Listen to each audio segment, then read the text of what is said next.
اے میلاد منانے والوں، اے تم سے گدھا بہتر ہے حضور کا۔ آپ صلی اللہ علیہ وسلم کی جدائی میں 12 ربیع الاول کا دن ہے، اسے اتنا غم لاحق ہوا کہ وہ چکرا کر کنویں میں گر گیا، مر گیا۔ اے تم سے بہتر یہ منبر ہے، یہ لکڑی بے جان یہ حضور کی جدائی برداشت نہیں کر سکتی۔ جب آپ نے اس کو اٹھا کے سائڈ میں کیا، یہ چیخو پکار کرنے لگا، آپ منبر سے اترے، پھر اس کو سینے سے لگایا اور پھر فرمایا اگر میں نیچے اتر کر اس کو سینے سے آج نہ لگاتا تو قیامت تک میری جدائی میں یہ روتا رہتا۔ 12 ربیع الاول کو حضور جدا ہو گئی، 12 ربیع الاول کو حضور اپنی امت سے کیا ہو گئے؟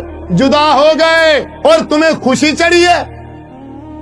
شرم نام کی کوئی چیز نہیں ہے تمہارے اندر، نہ حیا ہے نہ شرم ہے۔ میرا سگا باپ ہو، 12 ربیع الاول کو پیدا ہو اور 12 ربیع الاول والے دن ہی کیا ہو جائے؟ فوت ہو جائے۔ اور جب تک میرا باپ زندہ ہوگا 12 ربیع الاول والے دن میں میلاد مناؤں گا نا۔ مناتے ہیں لوگ، برتھ ڈے اس کو کہتے ہیں، وہ مناتے ہیں لوگ، باپ کی بھی بناتے ہیں، بچوں کی بھی بناتے ہیں، سب کی بناتے ہیں، وہ ایک الگ موضوع ہے کہ جائز ہے یا ناجائز۔ جب زندہ ہے پھر وہی 12 ربیع الاول کا دن آیا، میرا باپ کیا ہو گیا؟ فوت ہو گیا۔ اب ہم کیا کرتے ہیں پھر جب اگلا سال آتا ہے اسی 12 ربیع الاول کے دن، اب ہم کیا کرتے ہیں؟ خوشیاں مناتے ہیں اور تمام رشتہ داروں کو اکٹھا کرتے ہیں، بے آ جاؤ سارے جمع ہو جاؤ، آؤ بھنگڑے ڈالیں، آؤ پھتیاں لگائیں، آؤ مختلف کھانے بناتے ہیں، کھائیں، مزے کریں، ہنسیں، گپے لگائیں۔ ایسا ہوتا ہے؟ کیا ہوتا ہے؟ کیا ہوتا ہے پھر؟ اب برسی منائی جاتی ہے، برسی کہ اسی دن میرا باپ فوت ہو گیا تھا، اب اگلے سال اس کی کیا منائی جاتی ہے؟ برسی، غم کو کہتے ہیں۔ پھر اس باپ کو بیٹھ کے یاد کر کے رو دھو کے پھر اس کے نام کی خیرات کرتے ہیں، جو کہ اسلام میں یہ بھی جائز ہے، لیکن پھر بھی ہم مناتے کیا ہے؟ غمی۔ وہ حضور دنیا سے چلے گئے اور دنیا اندھیرے میں ڈوب گئی ہے اور تمہیں خوشی چڑھی ہے، اور تم ہو کون؟ آپ صلی اللہ علیہ وسلم 12 ربیع الاول کو پیدا ہی نہیں ہوئے۔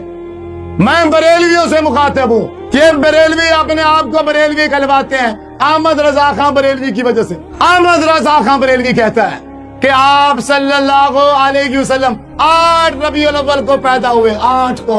وہ کہتا ہے 12 کو آپ فوت ہوئے ہیں، 8 کو آپ کیا ہوئے ہیں؟ پیدا۔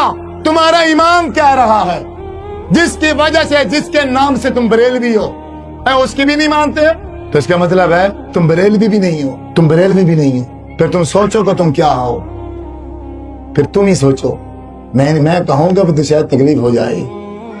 پھر تم سوچو کہ تم بریلوی نہیں ہو۔ اگر تم بریلوی ہوتے تو 8 ربیع الاول ولادت ہے حضور کی بریلوی کے نزدیک، جبکہ نہ قرآن میں ہے نہ کسی صحیح حدیث میں ہے کہ آپ صلی اللہ علیہ وسلم کس دن پیدا ہو۔ یہ دن ہے ہی نہیں۔ اللہ تبارک و تعالیٰ نے اس دن کو چھپا کے رکھا ہے۔ کسی صحابی نے یہ دن منایا ہو تو پتا ہو، صرف یہی پتا ہے، حدیث میں صرف یہی آیا ہے کہ جس دن آپ پیدا ہوئے وہ دن بھی شمار کا تھا، اور جس دن آپ فوت ہوئے وہ دن بھی شمار کا تھا۔ ہاں، وفات کا دن موجود ہے، وفات کا دن تمام کے نزدیک اتفاق ہے۔ آپ صلی اللہ علیہ وسلم کی وفات کا دن کون سا ہے؟ 12 ربیع الاول ہے۔ اور میرے بھائیوں، آپ کی وفات کے دن کو خوشی نہیں بنتی کم از کم، بلکہ کیا بنتا ہے؟ بندہ افسوس۔ کیا بنتا ہے؟ افسوس، غم لاحق ہو جاتا ہے۔ جب یہ 12 ربیع الاول کا دن آتا ہے ہمارے تو رونگٹے کھڑے ہو جاتے ہیں، ہمارے تو دل جو ہے وہ تو خون کے آنسو روتے ہیں۔ ہے کاش حضور ہوتے، ہم بھی حضور کا دیدار کرتے، حضور ہوتے ہم بھی حضور کے جوتیاں اٹھاتے، ہم بھی پانی بھر بھر کے آپ صلی اللہ علیہ وسلم کو وضو کرواتے، ہم بھی آپ صلی اللہ علیہ وسلم کی خدمت کرتے، ہم بھی اپنا جان اپنی مال حضور کے حکم پہ نشاور کرتے۔ حضور ہوتے، حضور نہیں ہے نا۔ حضور کیونکہ اسی دن بروز شمار 12 ربیع الاول نماز چاند کے وقت 63 سال 4 دن کی عمر میں آپ صلی اللہ علیہ وسلم اس دنیا سے رخصت ہو۔ تو عزیز بزرگوں، نوجوان ساتھیوں، تمام بھائیوں سے، ماؤں اور بہنوں سے یہی گزارش ہے، آپ صلی اللہ علیہ وسلم پر کثرت کے ساتھ درود پڑھیں۔ اللہم صلی علی محمد وعلی آل محمد، اللہم بارک علی محمد وعلی آل محمد۔ کثرت کے ساتھ آپ صلی اللہ علیہ وسلم پر درود پڑھیں۔ آپ صلی اللہ علیہ وسلم کے پاس درود پڑھنے سے فائدہ ہمارا ہی ہوگا، فائدہ ہمارا ہی ہوگا۔ آپ تو جنت میں ہیں، آپ تو